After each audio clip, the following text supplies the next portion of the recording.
We are all following the ways of the world. ನಾವು ಲೋಕದ ಮಾರ್ಗವನ್ನು ಹಿಂಬಾಲಿಸುತ್ತಿದ್ದೇವೆ. Following a wicked life. ದುಷ್ಟತನದ ಜೀವಿತ. All unwanted nature we have. ಬೇಡವಾದಂತಹ ಸ್ವಭಾವಗಳೇ ನಮ್ಮಲ್ಲಿವೆ. But God wants to transform us just like Him. ಆದರೆ ದೇವರು ನಮ್ಮನ್ನು ತನ್ನಂತೆಯೇ ಬದಲಾಯಿಸಲು ಇಚ್ಛಿಸುತ್ತಾನೆ. Ask for it. ಅದಕ್ಕಾಗಿ ಬೇಡಿರಿ. The Lord gives us the fruit of the Holy Spirit, long suffering. ನಮಗೆ ದೇವರು ದೇವರಾತ್ಮನಿಂದ ಉಂಟಾಗುವ ಫಲಗಳಲ್ಲಿ ಒಂದಾದ ದೀರ್ಘ ಶಾಂತಿಯನ್ನು ನೀಡುವನು.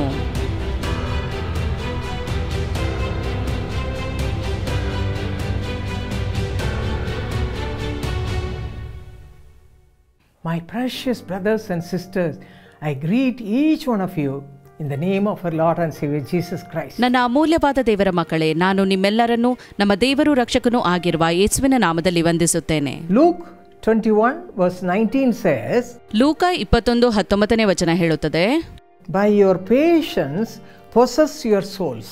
ನಿಮ್ಮ ಸೈರಣೆಯಿಂದ ನಿಮ್ಮ ಪ್ರಾಣಗಳನ್ನು ಪಡಕೊಳ್ಳುವಿರಿ.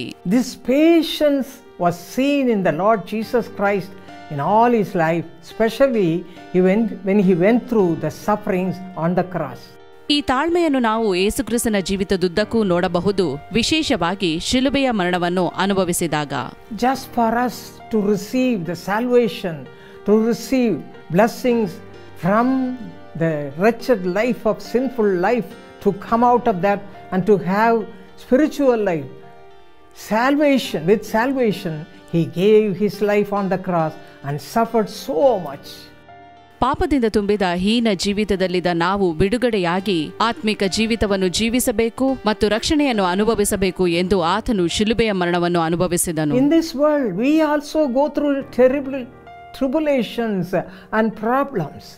ಈ ಲೋಕದಲ್ಲಿರುವಾಗ ನಾವು ಕೂಡ ಅನೇಕ ತೊಂದರೆಗಳಿಂದ ಸಂಕಷ್ಟಗಳಿಂದ ಹಾದು ಹೋಗುತ್ತೇವೆ. John 16:33 the Lord said, you have to go through tribulation, but be of good cheer, I have overcome all the tribulations.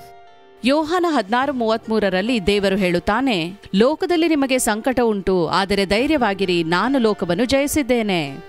Now we are going to see how we can possess this precious gift, long suffering, in our lives, and how we can be blessed through that. ನಾವು ಈಗ ಈ ದೀರ್ಘ ಶಾಂತಿಯನ್ನು ಹೇಗೆ ಪಡೆಯಬಹುದು ಮತ್ತು ಅದರಿಂದಾಗುವ ಆಶೀರ್ವಾದಗಳೇನು ಎಂಬುದಾಗಿ ನೋಡಲಿದ್ದೇವೆ. Colossians chapter 3 verse 12 says, as the elect of God, holy and beloved, put on long suffering. ಕೊಲೊಸ್ಸೆ 3:12 ವಚನ ಹೇಳುತ್ತದೆ, ನೀವು ದೇವರಿಂದ ಆರಿಸಿಕೊಂಡವರು, ಪ್ರತಿಷ್ಠಿತರು, ಪ್ರಿಯರು ಆಗಿರುವುದರಿಂದ ದೀರ್ಘ ಶಾಂತಿ ಎಂಬ ಸದ್ಗುಣವನ್ನು ಧರಿಸಿಕೊಳ್ಳಿರಿ. My precious brothers and sisters, first of all, our hearts should be transformed like Jesus. ನನ್ನ ಅಮೂಲ್ಯವಾದ ಸಹೋದರ ಸಹೋದರಿಯರೇ, ಮೊದಲನೇದಾಗಿ ನಮ್ಮ ಹೃದಯವು ಯೇಸುವಿನಂತೆ ಆಗಬೇಕು. We are all following the ways of the world. ನಾವು ಲೋಕದ ಮಾರ್ಗವನ್ನು ಹಿಂಬಾಲಿಸುತ್ತಿದ್ದೇವೆ. Following a wicked life. ದುಷ್ಟತನದ ಜೀವಿತ. All unwanted nature we have. ಬೇಡವಾದಂತಹ ಸ್ವಭಾವಗಳೇ ನಮ್ಮಲ್ಲಿವೆ. But God wants to transform us just like Him. ಆದರೆ ದೇವರು ನಮ್ಮನ್ನು ತನ್ನಂತೆಯೇ ಬದಲಾಯಿಸಲು ಇಚ್ಛಿಸುತ್ತಾನೆ. That's why He gave His life on the cross just for you and me. ಅದಕ್ಕಾಗಿಯೇ ಆತನು ನನಗೋಸ್ಕರ ನಿನಗೋಸ್ಕರ ಶಿಲುಬೆಯಲ್ಲಿ ಪ್ರಾಣ ಕೊಟ್ಟನು. So we have to go through this experience of having long suffering in our lives. ಆದ್ದರಿಂದ ನಮ್ಮ ಜೀವಿತದಲ್ಲಿ ಈ ದೀರ್ಘ ಶಾಂತಿಯ ಅವಶ್ಯಕತೆ ಇದೆ. Colossians 3:12 says, ಕೊಲೊಸ್ಸೆ 3:12 ಹೇಳುತ್ತದೆ, put on long suffering. ದೀರ್ಘ ಶಾಂತಿಯನ್ನು ಧರಿಸಿಕೊಳ್ಳಿರಿ. The same chapter 13th and 14th verses say, ಅದೇ ಅಧ್ಯಾಯದ 13 ಮತ್ತು 14ನೇ ವಚನದಲ್ಲಿ ನೋಡುತ್ತೇವೆ, bearing with one another and forgiving one another, even as Christ forgave you, so you also must be able to do that. ಮತ್ತೊಬ್ಬರ ಮೇಲೆ ತಪ್ಪು ಹೊರಿಸುವುದಕ್ಕೆ ಕಾರಣವಿದ್ದರೂ ತಪ್ಪು ಹೊರಿಸದೆ ಒಬ್ಬರಿಗೊಬ್ಬರು ಸರಿಸಿಕೊಂಡು ಕ್ಷಮಿಸಿರಿ. ಕರ್ತನು ನಿಮ್ಮನ್ನು ಕ್ಷಮಿಸಿದಂತೆಯೇ ನೀವು ಕ್ಷಮಿಸಿರಿ. But above all these things, put on love, which is the bond of perfection. ಇದೆಲ್ಲದರ ಮೇಲೆ ಪ್ರೀತಿಯನ್ನು ಧರಿಸಿಕೊಳ್ಳಿರಿ, ಅದು ಸಮಸ್ತವನ್ನು ಸಂಪೂರ್ಣ ಮಾಡುವ ಬಂಧವಾಗಿದೆ. When we are saved by the mercy of God through the blood of Jesus Christ, we become a new person. ನಾವು ಆತನ ಕರುಣೆಯಿಂದ ಕಾಪಾಡಲ್ಪಟ್ಟು ಆತನ ರಕ್ತದಿಂದ ತೊಳೆಯಲ್ಪಟ್ಟಾಗ ನೂತನ ವ್ಯಕ್ತಿಗಳಾದೆವು.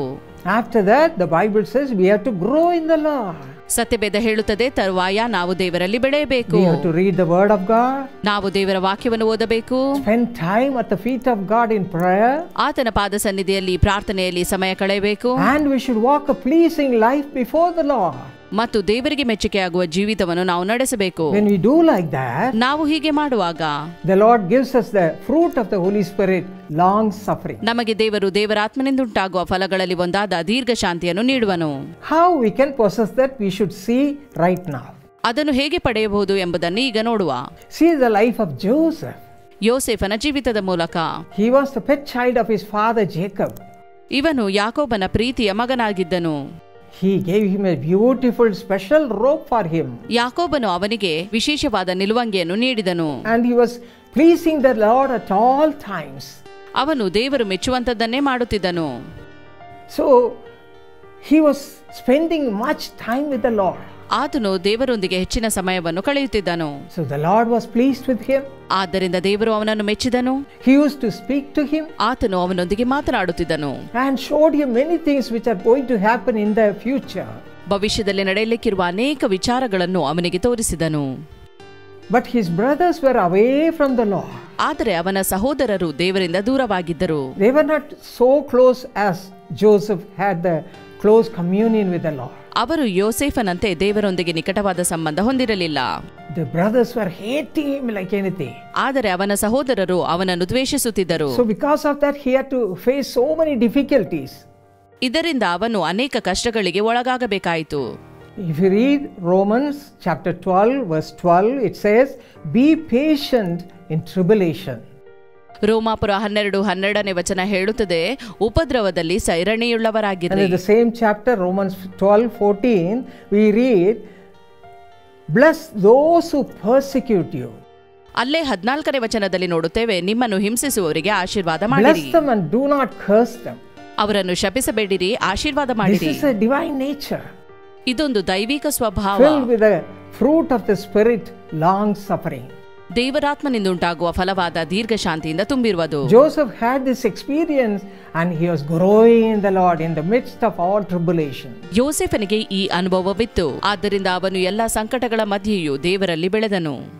There was one woman who was filled with this long suffering fruit of the Spirit. ದೇವರಾತ್ಮನ ಫಲವಾದ ದೀರ್ಘ ಶಾಂತಿಯನ್ನು ಪಡೆದ ಒಬ್ಬ ಸ್ತ್ರೀ ಇದ್ದರು. But all her people, her in-laws, sisters-in-law, mother-in-law, everybody hated her like anything. ಆದರೆ ಆಕೆಯ ಅತ್ತೆಯ ಮನೆಯವರೆಲ್ಲರೂ ಆಕೆಯನ್ನು ದ್ವೇಷಿಸುತ್ತಾ ಇದ್ದರು. They used to find fault with her all the time, whatever she does. ಆಕೆ ಮಾಡಿದ ಎಲ್ಲಾ ವಿಷಯಗಳಲ್ಲಿಯೂ ತಪ್ಪು ಹುಡುಕುತ್ತಾ ಇದ್ದರು.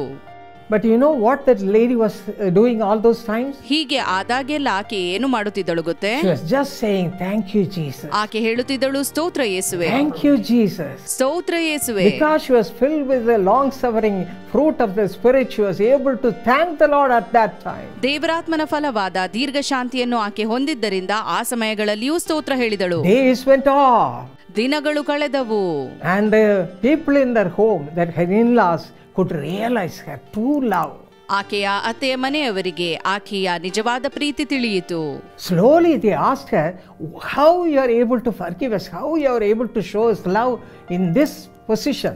ಈ ಪರಿಸ್ಥಿತಿಯಲ್ಲಿಯೂ ಕೂಡ ನೀನು ನಮ್ಮನ್ನು ಕ್ಷಮಿಸಲು, ನಮ್ಮನ್ನು ಪ್ರೀತಿಸಲು ಹೇಗೆ ಸಾಧ್ಯವಾಯಿತು ಕೇಳಿದರು. She explained to them about the love of Jesus Christ. ಆಗ ಆಕೆ ಯೇಸುವಿನ ಪ್ರೀತಿಯ ಬಗ್ಗೆ ತಿಳಿಸಿದಳು.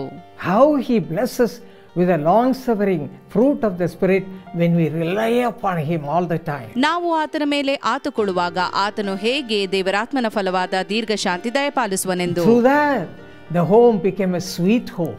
ಅದರ ನಂತರ ಆ ಮನೆ ಸಂತೋಷದ ಮನೆಯಾಯಿತು. You can also have a sweet home. ನಿಮ್ಮ ಮನೆ ಕೂಡ ಸಂತೋಷದ ಮನೆಯಾಗಬಹುದು. By possessing the fruit of the Spirit, long suffering. ದೇವರಾತ್ಮನ ಫಲವಾದ ದೀರ್ಘ ಶಾಂತಿಯನ್ನು ಪಡೆಯುವ ಮೂಲಕ. In the same home there was God's peace. ಅದೇ ಮನೆಯಲ್ಲಿ ದೇವರ ಶಾಂತಿ ಇತ್ತು. Would you like to have this divine peace in your home? ಈ ದೈವಿಕ ಶಾಂತಿ ನಿಮ್ಮ ಮನೆಯಲ್ಲಿಯೂ ಬೇಕೋ? Do according to what that lady did and our little Joseph did. ಆ ಸ್ತ್ರೀ ಮಾಡಿದಂತೆ ನೀವು ಮಾಡಿರಿ ಮತ್ತು ನಮ್ಮ ಸಣ್ಣ ಯೋಸೇಫ. Psalm 29 verse 11 says, "The Lord will bless his people with peace." ಕೀರ್ತನೆಗಳು 29:11 ವಚನ ಹೇಳುತ್ತದೆ, ದೇವರು ತನ್ನ ಪ್ರಜೆಗೆ ಸುಕ್ಷೇಮವನ್ನು ಶಾಂತಿಯನ್ನು ದಯಪಾಲಿಸುವನು. Everyone will receive the love of God and they will be a testimony before the world. ಅವರೆಲ್ಲರೂ ದೇವರ ಪ್ರೀತಿಯನ್ನು ಪಡೆದುಕೊಂಡವರಾಗಿ ಲೋಕದಲ್ಲಿ ಸಾಕ್ಷಿಯಾಗಿ ಬಾಳುವರು.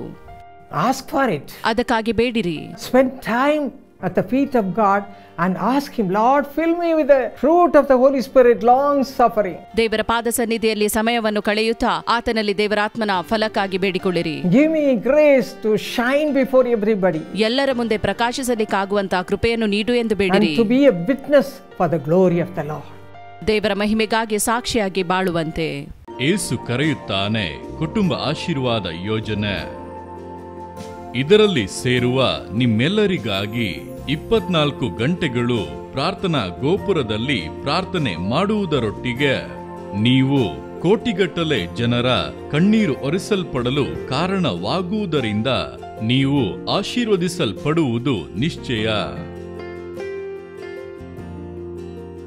www.jesuscalls.org ಮತ್ತು ಯೇಸು ಕರೆಯುತ್ತಾನೆ ಪ್ರಾರ್ಥನಾ ಗೋಪುರದಲ್ಲಿ ಹಿಂದೆ ಸೇರಿರಿ. ಯೇಸು ಕರೆಯುತ್ತಾನೆ ಕುಟುಂಬ ಆಶೀರ್ವಾದ ಯೋಜನೆಯಲ್ಲಿ ನಾವು ನಿಮ್ಮ ಕುಟುಂಬ ಆಶೀರ್ವಾದಕ್ಕಾಗಿ ಪ್ರಾರ್ಥಿಸುತ್ತೇವೆ.